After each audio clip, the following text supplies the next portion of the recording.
Muy buenas tardes a todos, a todas. Muchísimas gracias por acompañarnos pues una jornada más esta tarde en lanzamiento, ¿no?, de este nuevo reto de la digitalización y la disrupción sostenible. Queremos hablar de algo pues, que está en las agendas, que estáis trabajando desde todas las empresas, que es la parte de la economía circular, y queremos dar, como siempre en Seres, un paso más, incluyendo la parte de la S, que sabéis que es nuestra esencia, la parte del impacto social dentro del ESG, y ver cómo realmente esa economía circular también tiene dentro de ese círculo y, como veremos, en una dimensión superior, también a las personas. Por eso queríamos compartir con vosotros, gracias a Globant, que nos va a traer pues, este conocimiento y pues queremos dar las gracias a Elena y a todo el equipo que ha hecho posible tener hoy pues, este gran aprendizaje. Y también vamos a aprender de los retos, de cómo las empresas nos estamos enfrentando a este doble binomio, en la parte de digitalización y la parte también de sostenibilidad, lo que sabéis que se llama pues, Twin Transitions, ¿no? Un poco ver cómo ese binomio se va evolucionando y va apalancándose. Y vamos a tener, como decía, también pues, el caso de tres de nuestras empresas, a las que pues, también quiero agradecer a Carmen de ING, a Elisa de Merck y a María de Akbar, que van a estar pues, poniendo de manifiesto cómo son estos retos dentro de sus organizaciones y nos van a intentar pues trasladar esos ejemplos, esos casos en los que están poniendo en marcha proyectos para optimizar pues, justamente estos modelos, ¿no? Modelos de negocio que están actuando de forma responsable y que están haciendo pues, que la parte de los grupos de interés cada vez más esté dentro de la toma de decisiones y se vea pues, cómo la digitalización está al servicio de esta nueva forma de trabajar de manera cohesionada con la economía circular y también pues, la economía esférica. Veíamos que la parte de las empresas y la digitalización pues, tiene muchos retos. Hay pues, estudios que dicen que, desde luego, las empresas que sean capaces de dotar a esta doble transformación de sentido dentro de las organizaciones van a tener 2,5 veces más posibilidades de estar entre los líderes del mañana. Y esto es algo pues, que nos parecía relevante. Ya sabéis que en Seres la parte del liderazgo es algo que nos tomamos muy en serio y por eso pues, también tenemos a los líderes de las organizaciones dando pues, todo el conocimiento y compartiendo también sus experiencias en líderes responsables. Hemos tenido a más de 50 líderes de grandes empresas que nos han contado muchas veces los retos que están llevando a cabo, o sea, los retos a los que se enfrentan y cómo las estrategias para poner la digitalización, la sostenibilidad y también el impacto social pues, en el centro de la toma de decisiones y de modelos que sean escalables y de futuro. ¿Qué nos encontramos? Pues, ¿y por qué nos parecía también importante desde Seres lanzar esta jornada? Pues nos encontramos con que el uso de la tecnología tiene, pues, por supuesto, una gran oportunidad de desarrollo, reducir las desigualdades, generar la reducción o erradicación del cambio climático y también, pues, por supuesto, contribuir a la Agenda 2030. Pero vemos pues que, a pesar de que las empresas, yo creo que ya lleváis tiempo trabajando todos estos aspectos de digitalización y, por supuesto, de sostenibilidad, es cierto que ocupa cada vez más parte de la agenda de todos los responsables y las responsables de área, de negocio y, bueno, por supuesto, a todos los que estáis al frente de los departamentos de ESG, pero también es cierto que bueno, pues también los estudios lo que dicen es que el ritmo que se está llevando a cabo pues, no es suficiente para alcanzar, digamos, pues, el éxito que se quiere en este binomio, ¿no? Hay tres puntos claves que yo creo que tiene que estar muy enfocado en la parte de la transformación digital y el impacto social y sostenibilidad, que es bueno, pues, justamente ayudarnos a este nuevo entorno donde la sociedad, hay una sociedad abierta y justa y hay una economía que es inclusiva y que la digitalización hace que esa competitividad pues, no deje a nadie atrás, ¿no? Que es algo pues, que también es uno de los objetivos de la OCDE y de, por supuesto, Europa. En Europa, que además hemos tenido, pues, con este plan de recuperación que todos conocéis, ha puesto el foco claramente en estos pilares que son claves para el desarrollo. Lo que estamos viendo desde Seres es la gran oportunidad que estos fondos Next Generation son para, por supuesto, nuestro país, pero bueno, pues para todo el continente en términos de desarrollar una nueva economía, una economía que está basada en una construcción digamos, sostenible y una construcción con la sostenibilidad y la digitalización en el centro, pero también que tiene en cuenta que tiene que haber una contribución social positiva. Esto sabemos que tiene muchos retos. Desde Seres llevamos pues, más de 10 años trabajando en los aspectos relacionados con la medición de los intangibles, especialmente en los aspectos sociales, y por eso hemos lanzado Huella, una metodología para analizar y valorar cuantitativamente cuáles son los aspectos de estos impactos positivos que generan en cada uno de los proyectos alineados a los fondos NextGen y en el futuro pues, a otro tipo de proyectos, para ver exactamente cuáles son esos impactos, ¿no? Para poder tener una serie de indicadores que nos ayuden a saber qué podemos esperar de los proyectos que se están poniendo en marcha en la compañía desde el punto de vista de negocio y también qué tenemos que perseguir a la hora de diseñar esos productos porque van a tener un mayor impacto social y bueno, pues va a hacer que sea algo todavía más relevante. Y yo creo que es algo pues, que está en la agenda de todos, la parte de sostenibilidad, la parte de cómo la economía se está transformando y es el título un poco de lo que queremos traer hoy, ¿no? Veía esta mañana en el Financial Times, en el Wall Street Journal, de hecho, la portada había 6 noticias y las 6 estaban relacionadas con ESG. Había una de governance que tenía que ver con una empresa de tecnología, había 2 relacionadas con impacto social, una de la pandemia y luego también, por supuesto, había temas de Bitcoin asociados a cambio climático, etc. Pero bueno, que lo que me sorprendía es que son aspectos digamos, económicos que hace pues, unos años era verdaderamente impensable tener ese peso en la agenda internacional cuando hablábamos de economía y de modelos económicos y de modelos de desarrollo. Y yo creo que es algo que es interesante ver cómo todo esto está formando parte de la agenda y por eso, bueno, pues traemos este concepto de economía esférica, ¿no? de cómo esta economía, que por supuesto tiene en cuenta la economía circular con la dimensión más medioambiental, puede también incorporar y debe incorporar la parte del aspecto social para hacerla, digamos, redonda, que tenga en cuenta aspectos muy relevantes, que es bueno, pues lo que nos va a descubrir Elena Morettini, que es Sustainable Business Studio Director en Globant y que bueno, pues es una gran experta, como ahora veréis, y a la que doy paso para que realmente pues nos cuente de qué va este modelo, cómo se puede poner en marcha y podamos aprovechar algunas de las claves que podemos poner en marcha. Muchas gracias. Muchas gracias, Lucila. Buenas tardes a todos. Un gusto grande estar acá con todos ustedes, con María, con Carmen, con Elisa, con Lucila. Y de nuevo, gracias a la Fundación Ceres por invitarnos a hablar de digitalización, de disrupción sostenible, de economía circular y de conceptos que incorporen ESG adentro de estos nuevos modelos económicos y de negocio.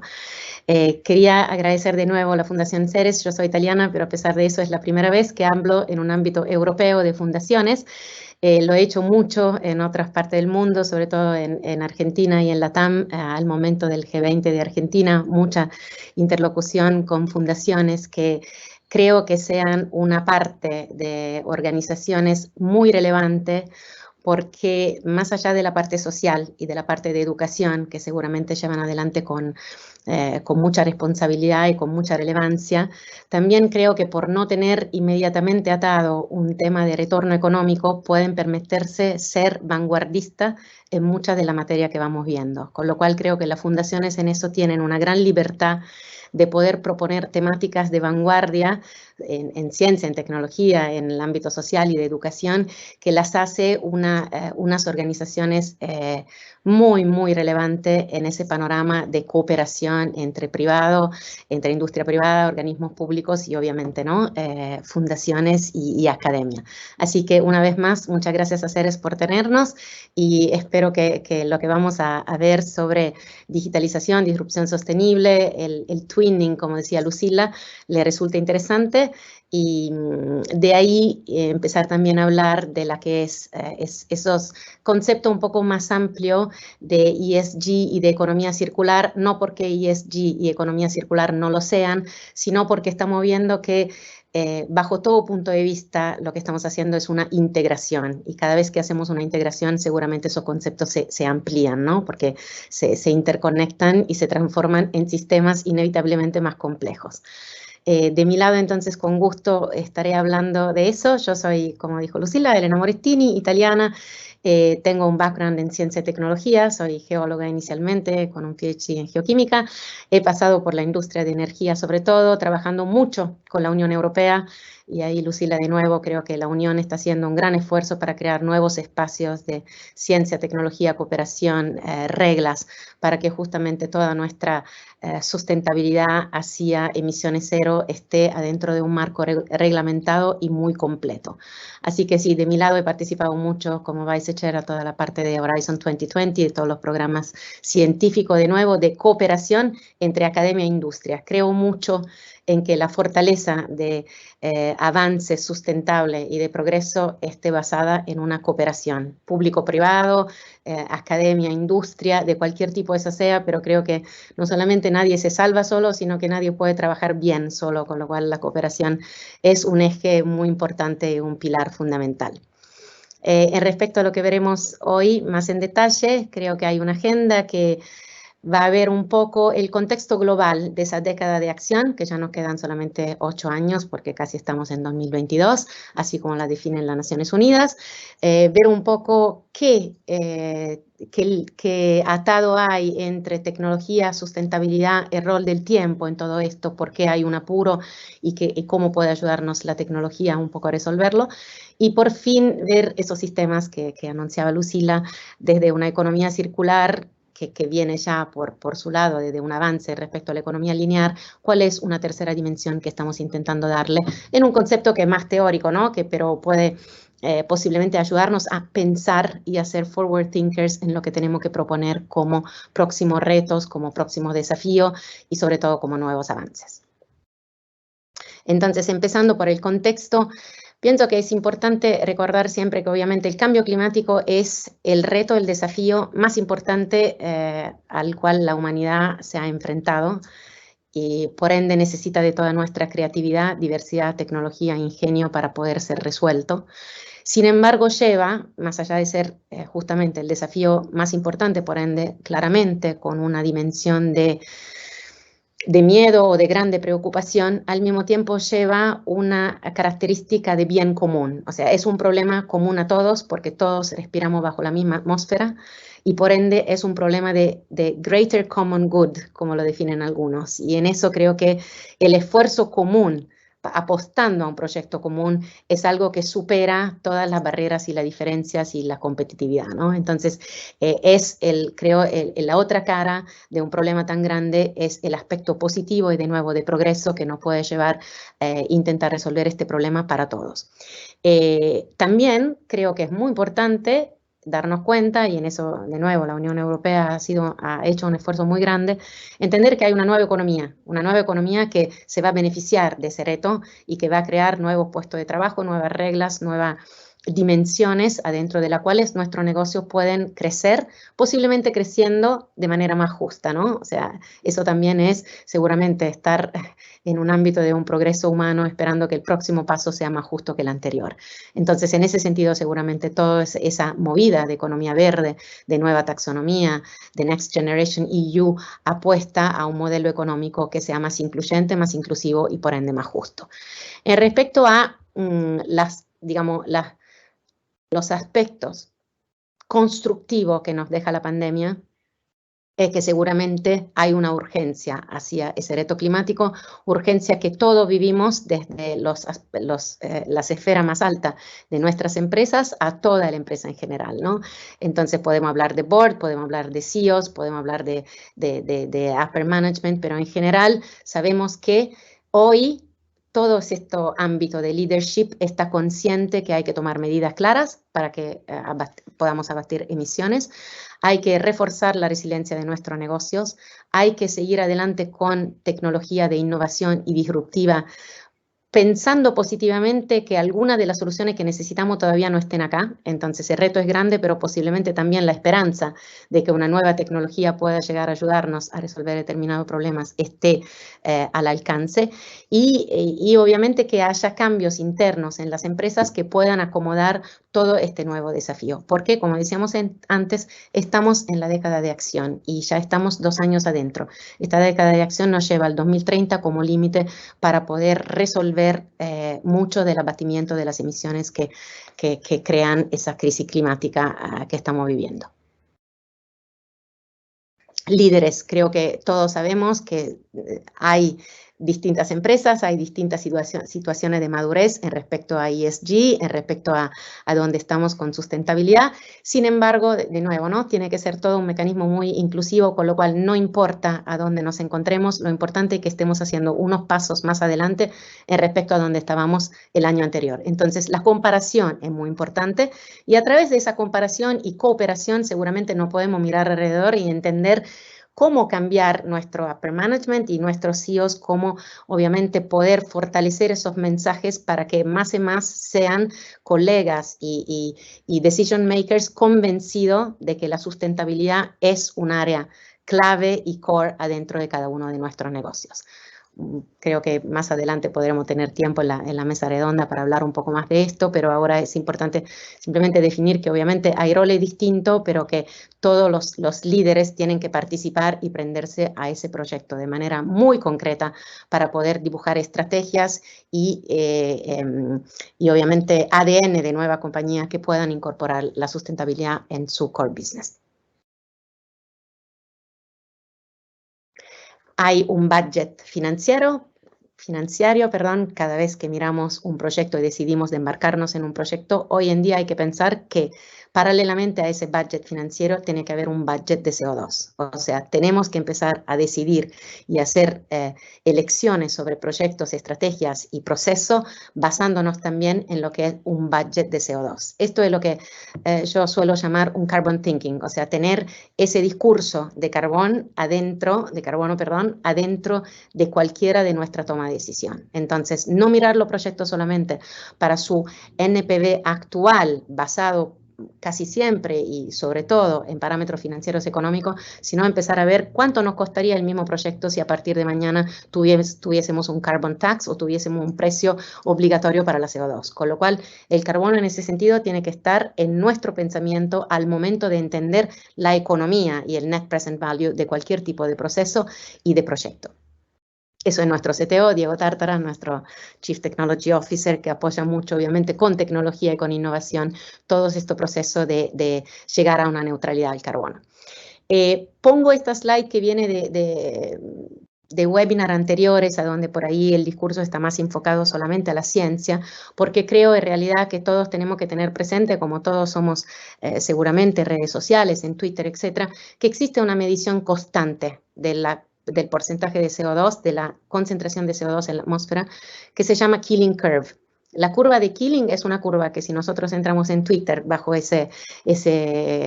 justamente ese account, vamos a encontrar mediciones constantes, 24 horas por día, hecha por el Scripps Institute en el volcán Mauna Loa, donde hay un observatorio que a través de la espectrometría de masa mide la concentración de CO2 atmosférica todos los minutos y da una registración constante.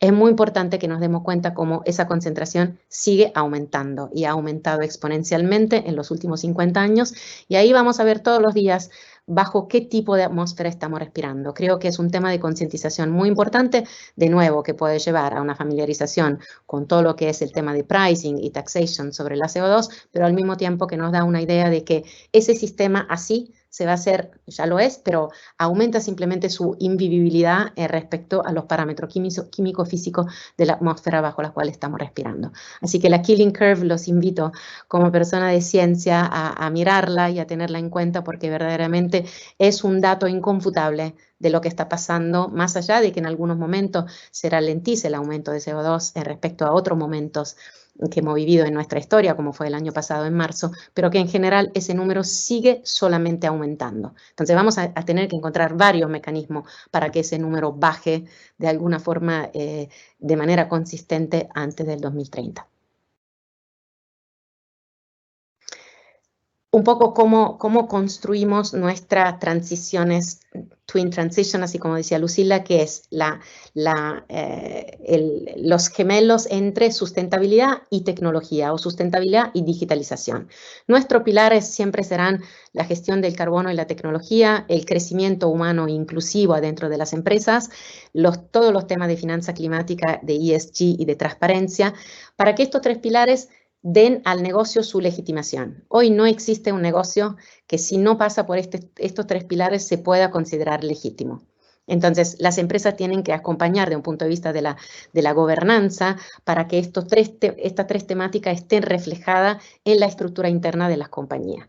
Del lado nuestro, como empresa de tecnología, lo que intentamos proporcionar a clientes y cooperadores es justamente tener la última tecnología al servicio de la economía verde y la última tecnología basada en eficiencia energética. Nosotros, como compañía de tecnología, nos estamos comprometiendo a que tengamos KPI de eficiencia energética atadas a nuestra Artificial Intelligence, a nuestros algoritmos, a nuestras redes neuronales, al desarrollo de las aplicaciones, de los software, porque es muy importante que cualquier tipo de industria hoy sepa cuáles son sus parámetros de eficiencia energética, porque hay una relación directa entre eficiencia energética y abatimiento de emisiones. Con lo cual, la energía, más allá de que no seamos industrias energéticas, todos usamos energía, entonces los KPIs energéticos son entre lo más importantes al momento de poder declarar nuestras acciones frente al cambio climático.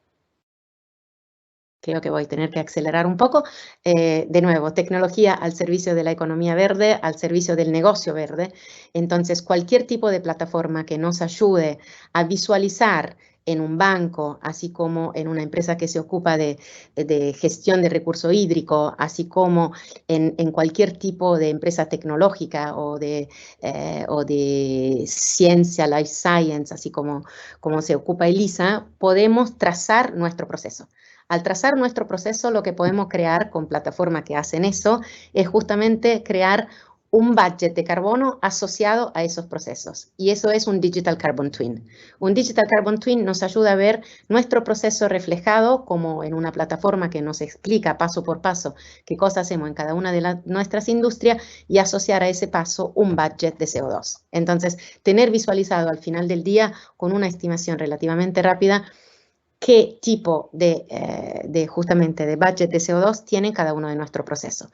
Y al mismo tiempo nosotros somos parte de esta espléndida iniciativa que se llama Green Software Foundation, que apunta justamente a eso, a la medición de los KPI energéticos, a podernos sugerir qué hacer y qué no hacer de un punto de vista de la digitalización y tecnología para ahorrar energía. Por ejemplo, esta presentación tiene un fondo oscuro y creo que podemos ir a la próxima slide, porque cada pequeña decisión de cómo es nuestra gráfica, de cómo usamos nuestro byte, puede tener una implicancia energética. El fondo oscuro por ahora parece ser efectivamente el que más ahorra energía, con lo cual, aunque no a todos nos guste ese negro de fondo, es por ahora el sistema que en base a parámetros energéticos nos dice que estamos ahorrando energía al momento de presentar y de compartir informaciones. Llegamos a la parte de economía y finanza. Me parece un tributo absolutamente obligatorio a Kofi Annan por haber empezado todo el tema de ESG. El tema de ESG empieza en 2004, seguramente un líder que ha intentado derrumbar muchas barreras por su propia figura y por cómo ha llevado adelante determinado discurso de inclusión y obviamente de igualdad. Y ese reporte que se llama Who Cares Wins, yo creo que tiene un título absolutamente actual. Si nos ocupamos, si nos interesan determinados parámetros como ESG, seguramente estaremos del lado de las industrias que ganan, de las empresas que tienen una posibilidad de quedarse adentro del mercado, de atraer talento y de seguir prosperando en el negocio. Entonces, sin querer detenerme demasiado, creo que es muy importante recordar que en 2004-2005 empieza esa movida de considerar el medio ambiente, el aspecto social y la gobernanza como temas que tienen una relevancia de un punto de vista del negocio. Y lo debemos a esa movida inicial de las Naciones Unidas, del Global Compact, entre 2004 y 2005.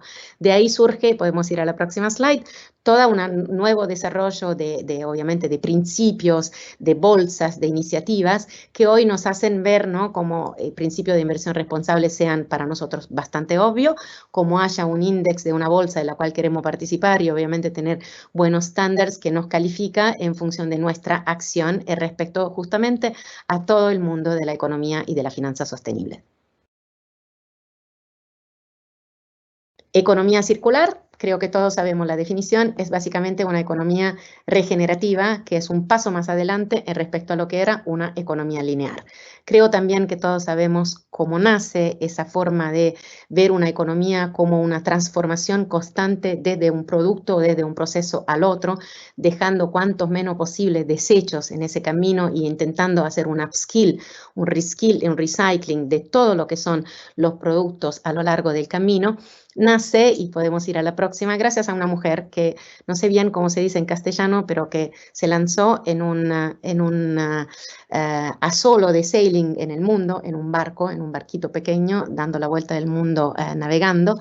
Y Ellen MacArthur dice que mientras está navegando a solo, dando la vuelta al mundo, lo que se da cuenta es que en un barco no te puedes permitir, estando sola y teniendo recursos finitos, de alguna forma de no usarlo de la manera más correcta, porque ahí hay obviamente, ¿no?, una consecuencia muy extrema que puede ser que te quedas sin energía y que te quedas sin alimentos, con lo cual estar en ese barco le hizo pensar que necesitábamos volver a pensar nuestro modelo económico para que podamos tener un abastecimiento suficiente con un uso inteligente y moderado de los recursos. Eso es el principio inicial de la economía circular, que después se lanza en 2010, entonces tiene una vida relativamente corta y por eso en algunos ámbitos todavía es un sistema bastante nuevo.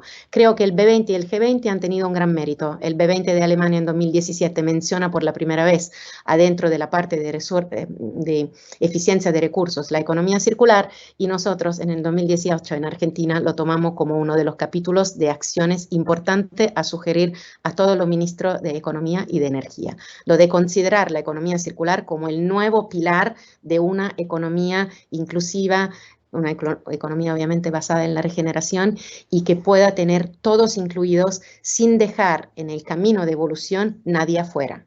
Es muy importante que volvamos a tener esa dimensión humana al centro de la economía para que cualquier sea la evolución de un tipo de industria, por ejemplo en la de transiciones energéticas, no haya personas que queden afuera. Quiero acelerar porque pienso que mi tiempo esté por terminarse. Ese es el esquema clásico, lo que se llaman butterfly diagrams de una economía circular, a donde vemos, ¿no?, cómo esos círculos entran y compenetran uno el otro para que no haya nunca un tejido lineal, un camino lineal que es tomo, hago algo y desecho. El take, make, dispose de la economía lineal se transforma en algo que es constantemente dando un feed al próximo paso de esa cadena de economía. ¿Por qué pasamos desde una economía circular a una economía esférica? Y llegamos a la conclusión de esta charla. Yo soy geóloga y estoy acostumbrada a modelar el espacio físico de este planeta. El espacio físico del planeta es 3D por definición. Nunca le alcanzan 2 dimensiones, menos obviamente la lineal, ¿no? Siempre hablamos de 3D, sino de 4D cuando agregamos la dimensión del tiempo. Con lo cual yo creo que dado que hay una intersección muy fuerte entre los diferentes pasos de una economía circular, la doble dimensión de la economía circular no nos está alcanzando para describir la complejidad del sistema. Cuando toda la cadena de valores o la cadena de suministro de un determinado producto, aún adentro, un circuito circular, se intersecan entre sí, claramente estamos agregando una nueva dimensión.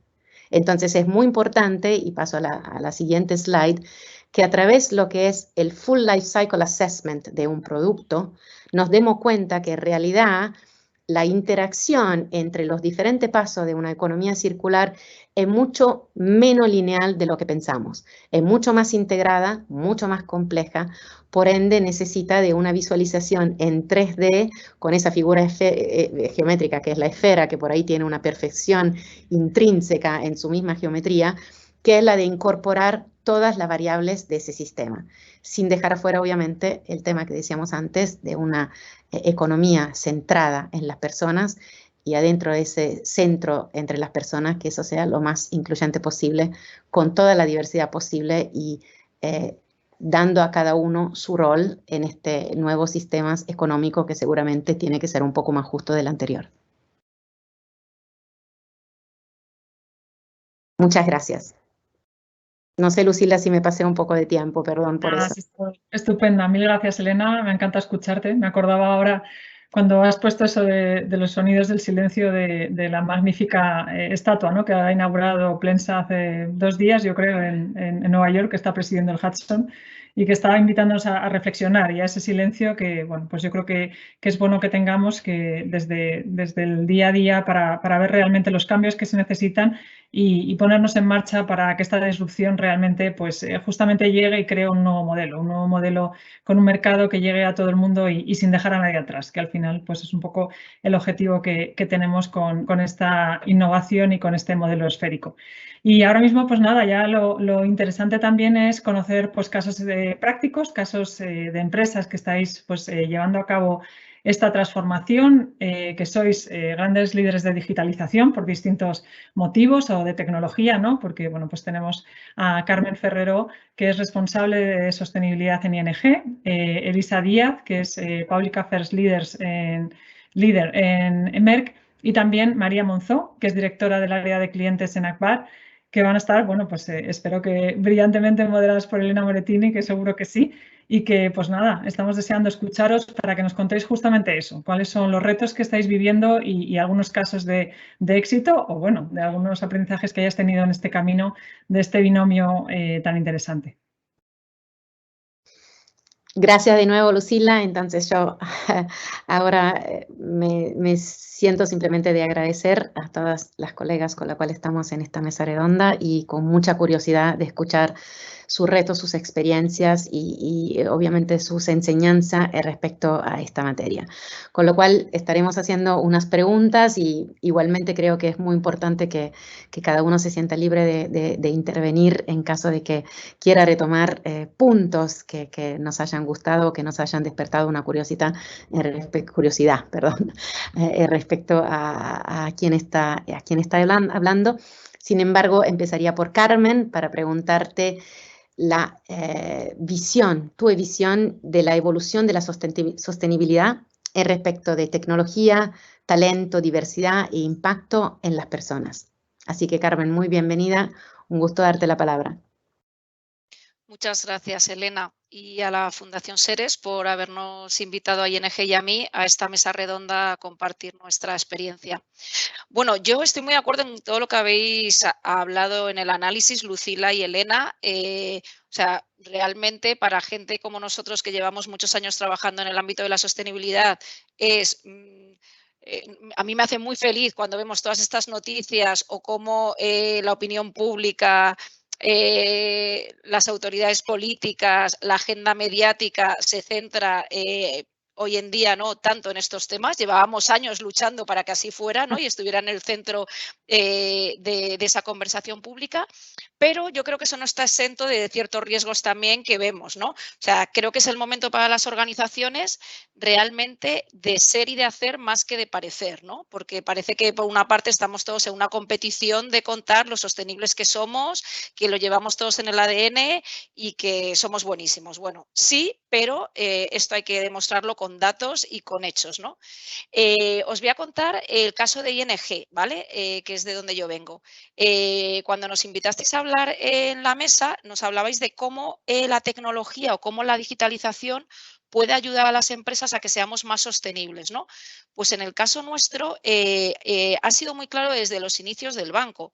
Nosotros llegamos a España hace 22 años y aunque ahora nos suene raro, hace 22 años no nacimos como un banco nativo digital, porque Internet no estaba todavía generalizado en la sociedad española.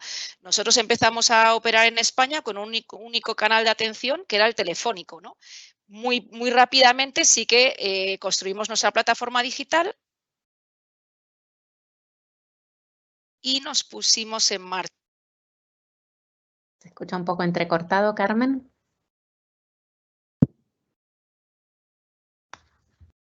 Ahora. Perdonad, no sé si ahora me veis. Ahora.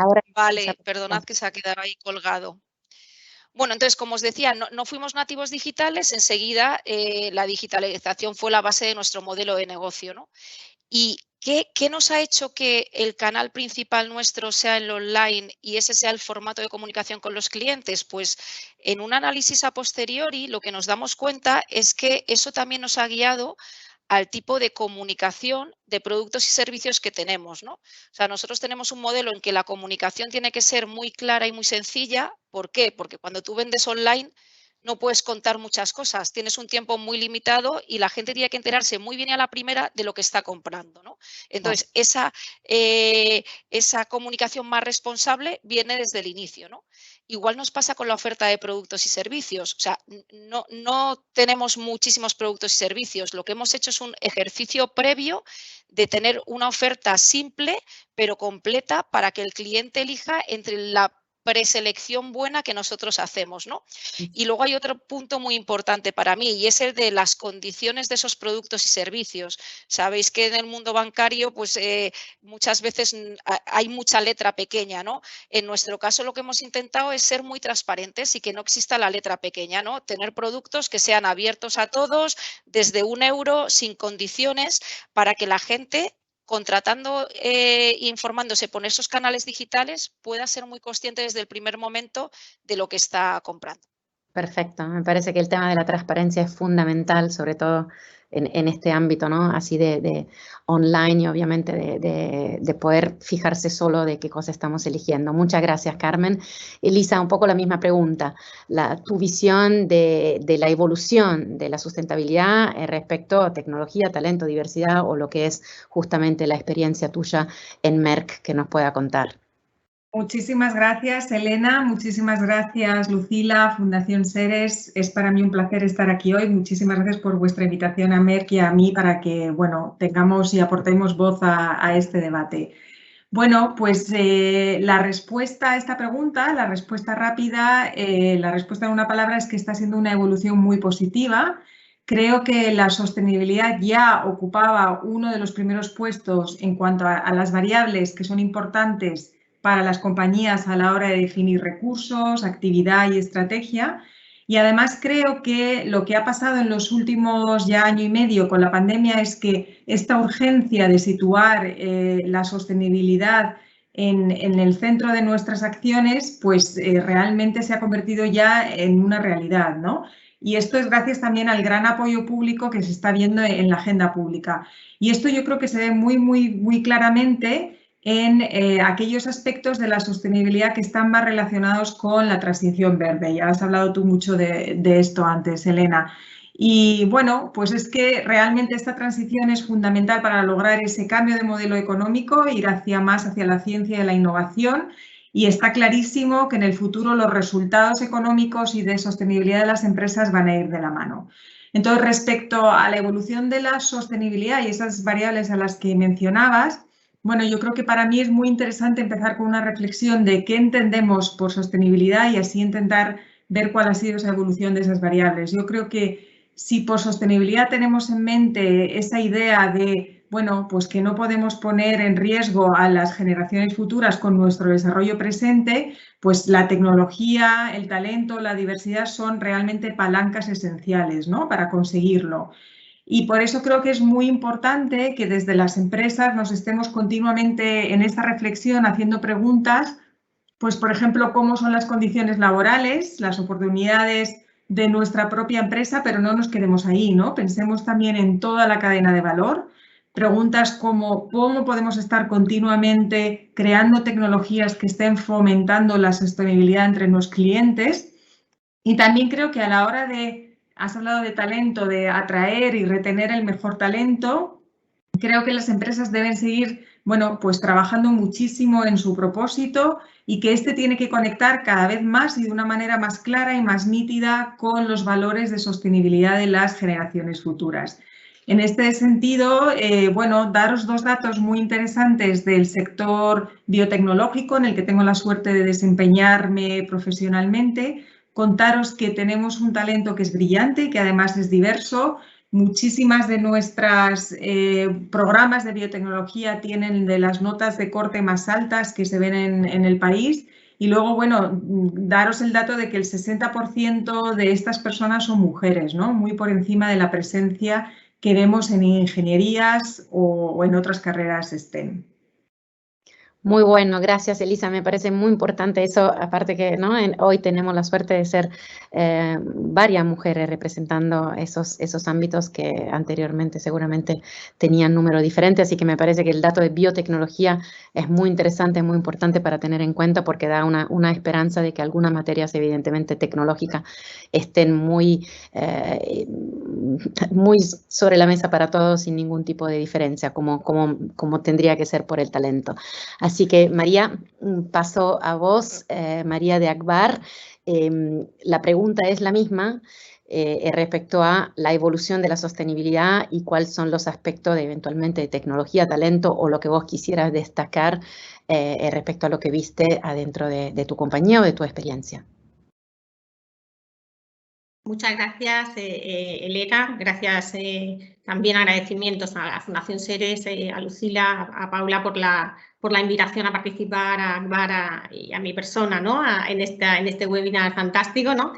En cuanto a evolución, y después de también un poco lo que hemos oído, yo también yo creo que soy una persona optimista, ¿no? Y entonces me sumo a esa visión de evolución positiva que comentaba Elisa, pero también con la visión de que estamos recorriendo un camino que nos queda todavía, un camino largo que nos queda todavía mucho que hacer, ¿no?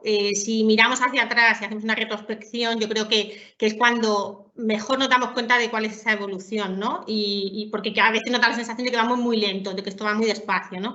Sin embargo, en esa retrospección podemos, no hace tantos años, ¿no? Que hablábamos, que oíamos hablar de la sostenibilidad como un tema, ¿no? De la RSC, ¿no? Que en los comités de dirección, en algunos, como último punto del día, ¿no?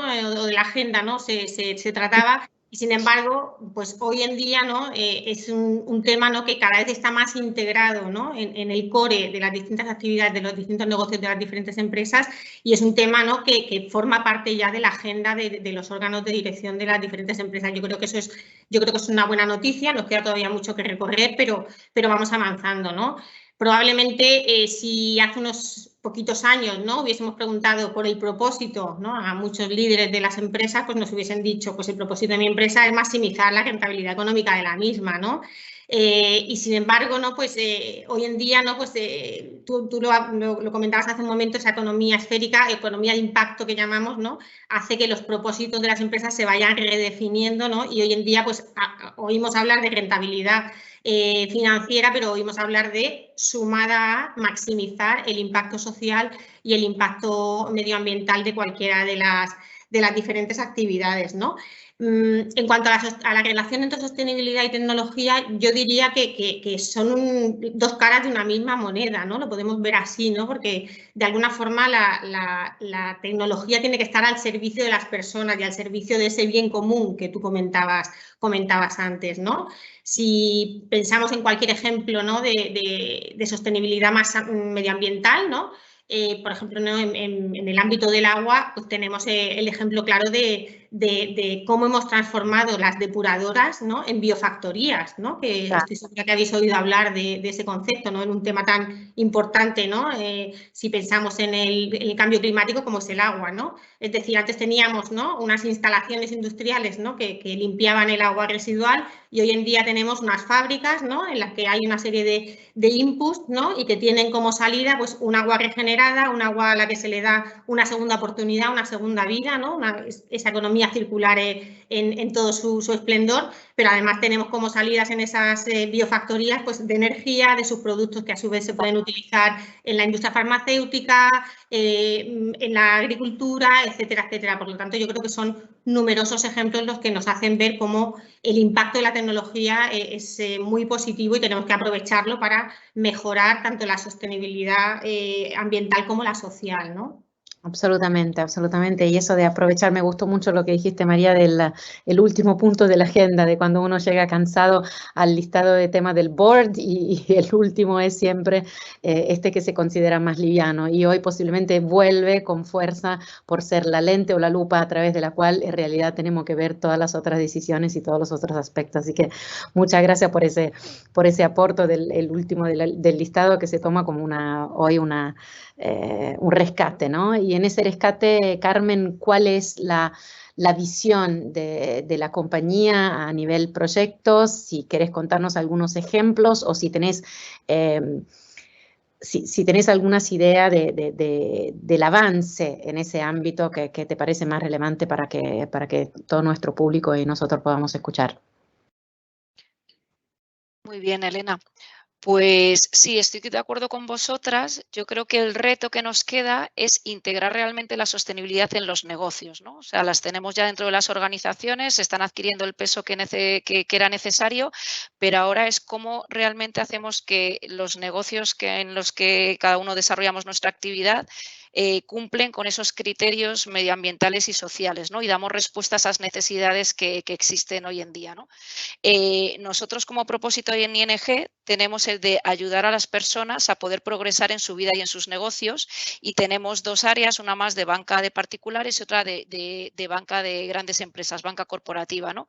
Os pongo dos ejemplos concretos porque entendiendo la sostenibilidad como hacemos en el banco en un sentido amplio, ¿no? Incluyendo componentes medioambientales, sociales y de gobierno corporativo, por ejemplo, en toda la parte de banca corporativa, lo que estamos trabajando cada vez más es ayudar a nuestros clientes a hacer sus transiciones sostenibles, ¿no?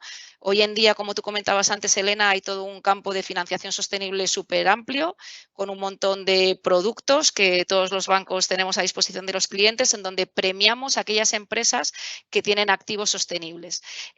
Nosotros queremos ir un pasito más allá y ayudar a aquellas que no tienen todavía esos modelos a hacer su evolución, ¿no? Porque al final esto tiene que ser un camino y una transición en el que todas, incluso las que a día de hoy no son sostenibles, puedan participar. Otro ejemplo más del área de la banca de particulares, ¿vale? Y este está también centrado más en esa comunicación clara, transparente. Pues en una encuesta que hicimos hace poco veíamos que 6 de cada 10 españoles no entiende las condiciones bancarias. Cuando va a contratar algo no entiende la letra pequeña de lo que le decimos. Pues hemos puesto en marcha un proyecto en el banco que se llama Legales Irresistibles, por los cuales vamos a revisar todos nuestros legales que aparecen cuando tú contratas un producto para hacerlos entendibles. Hemos empezado por la página de hipotecas, que es una de las más difíciles de entender, y entonces en vez de tener esa letra pequeña con esos textos largos y que nadie entiende, pues estamos tratando de una forma visual, sencilla, para todo aquel que se quiera dedicar y tenga el tiempo de hacerlo, que pueda entenderlo. Muchísimas gracias, Carmen. Creo, Lucila, que lo que dijo Carmen sobre básicamente greening the industry, que no está verde todavía, es un reto importantísimo al cual nadie se tiene que sentir afuera de esto, judicando por cuán poco verde es otra industria. Y creo que ahí podríamos abrir todo un tema sobre las energéticas y la crisis energética europea en este momento. No lo vamos a poder hacer, pero seguramente esa responsabilidad de parte de los bancos de tomar conciencia y coraje de decir: nosotros estamos ayudando a la transición verde para quien verde no es de entrada, es importantísimo porque nos permite no dejar afuera determinadas industrias. Pero eso abre un debate enorme que no vamos a tener el tiempo de enfrentar hoy. Así que, Elisa, paso la palabra a vos para que nos cuentes justamente algunos ejemplos de cómo está avanzando ese propósito en Merck. Muchísimas gracias, Elena. Bueno, pues yo empezaré diciendo que son una gran oportunidad, ¿no? En el sector salud creemos que la digitalización es realmente un gran reto, pero es una gran oportunidad. Si antes decía que la transición verde es clave en los planes de recuperación, pues el otro elemento que es clave y que hemos visto que va a ser fundamental en los próximos años es la transición digital. Y para nosotros en concreto es que con la digitalización lo que podemos hacer es en una frase es, bueno, pues transformar el sistema de salud, ¿no? Nos permite hacer lo que debemos hacer para estar preparados para el futuro. Y estoy hablando de la pandemia, pero bueno, también de otros aspectos del sistema sanitario. Entonces, os voy a dar dos grandes ejemplos para, bueno, ilustrar esta afirmación que acabo de daros. Y es que con la digitalización lo que podemos hacer es mejorar la atención sanitaria, y lo hacemos, bueno, en un área que es clave para nosotros, que es la investigación y el desarrollo de medicamentos, y también reduciendo los tiempos que son necesarios para la producción a gran escala. Fijaos, en los últimos meses, en la pandemia, hemos visto que de la mano de los reglamentos de las agencias regulatorias, manteniendo todas las restricciones y todos los tiempos en seguridad, hemos sido capaces de acelerar muchísimo los tiempos de los ensayos clínicos. En concreto, hemos sido capaces de multiplicar por 5 la velocidad media de realización de un ensayo. Las empresas del sector venían haciendo ese gran esfuerzo hace ya tiempo, pero el COVID lo ha acelerado y hemos tenido este resultado que os comento. Y en segundo lugar, con la digitalización también lo que podemos es avanzar significativamente en dar una salud personalizada y hacerlo tanto en la prevención como en el diagnóstico temprano, como en tener tratamientos adecuados para cada persona. Esto es lo que nosotros en Merck llamamos la medicina individualizada molecular, y lo que estamos haciendo es pasar de esos modelos de talla única para todo el mundo a un modelo en el que podemos darle a cada paciente lo que está necesitando.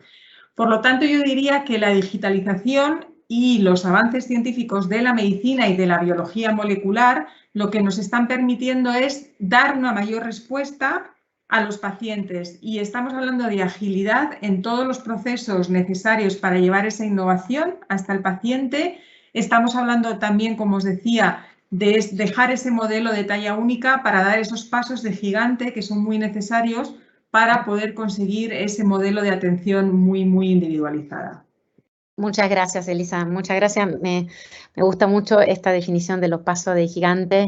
No sé, María, si los pasos de Suez o de Akbar se definen gigante, ¿cómo lo ves vos? Seguramente los pasos son todos relevantes, como decíamos antes.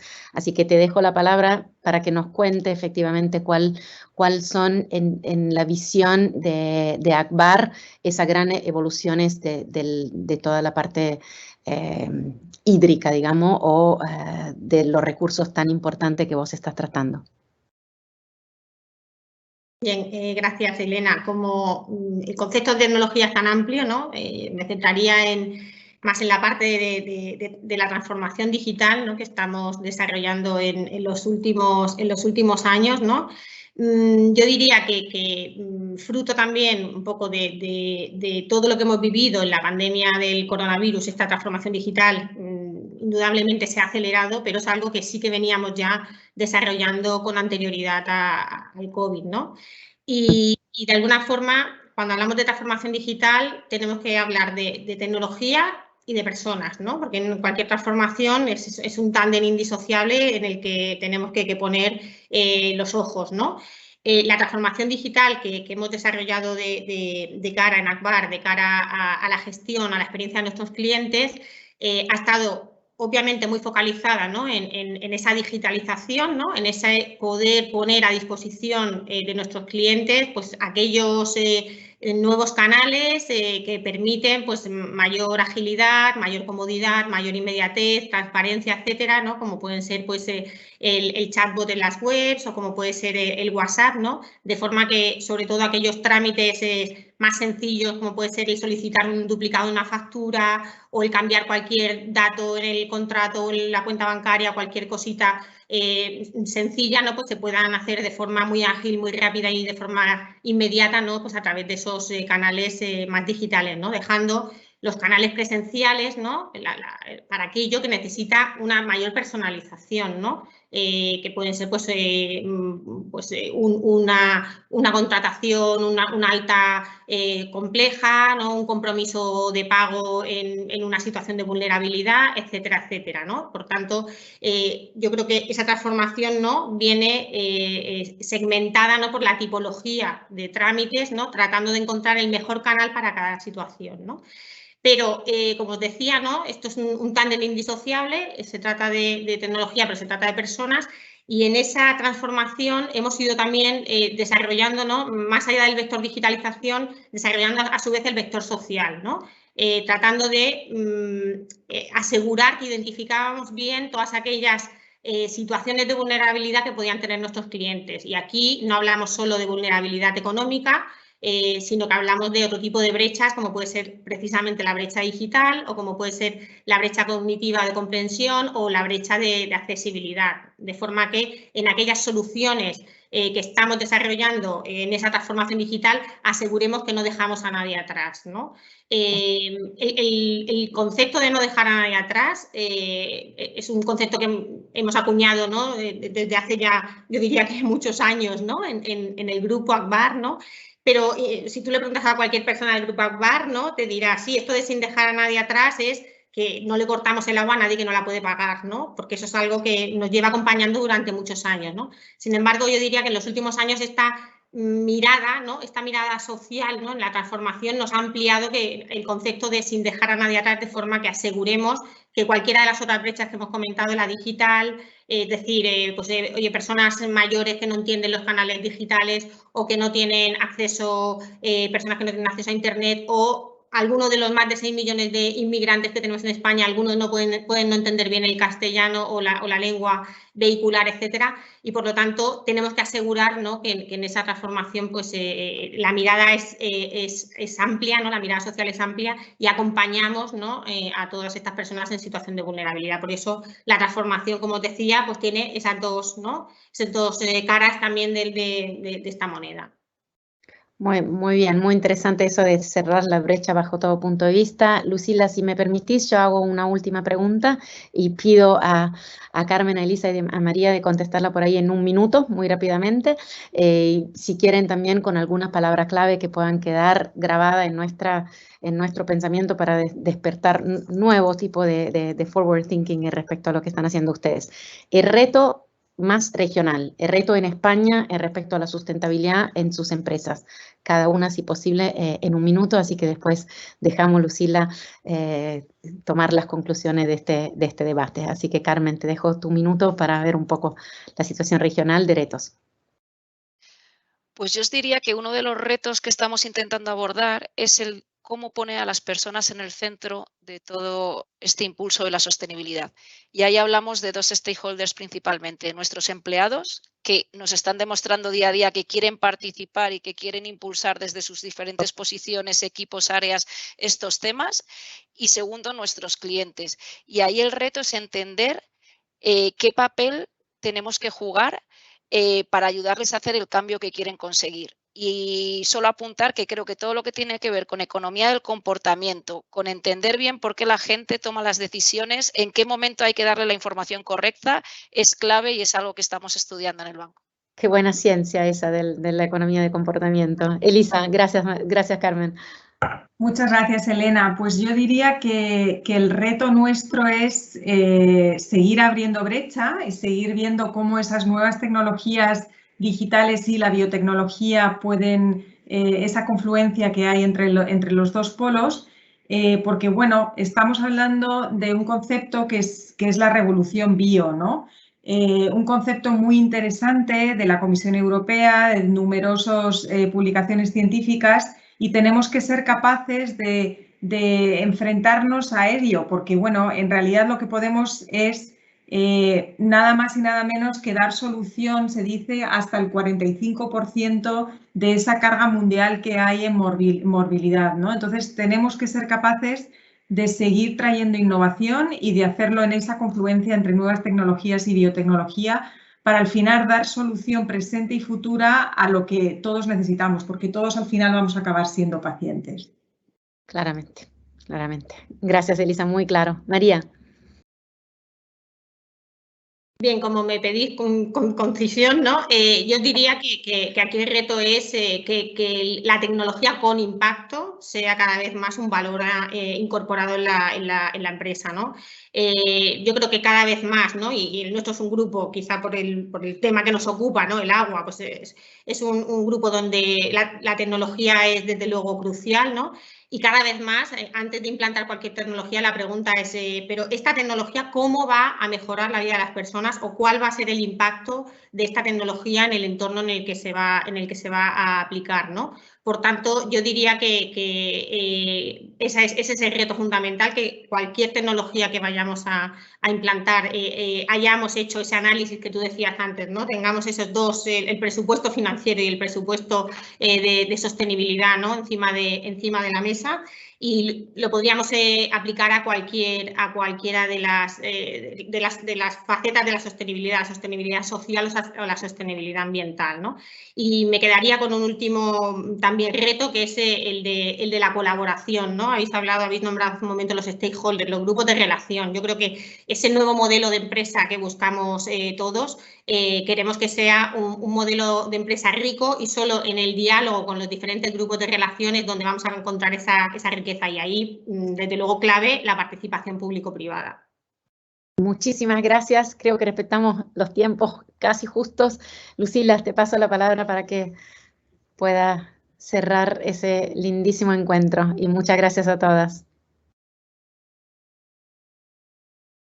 Pues muchas gracias, Elena. La verdad que hemos encontrado pues un montón de soluciones y de ejemplos prácticos.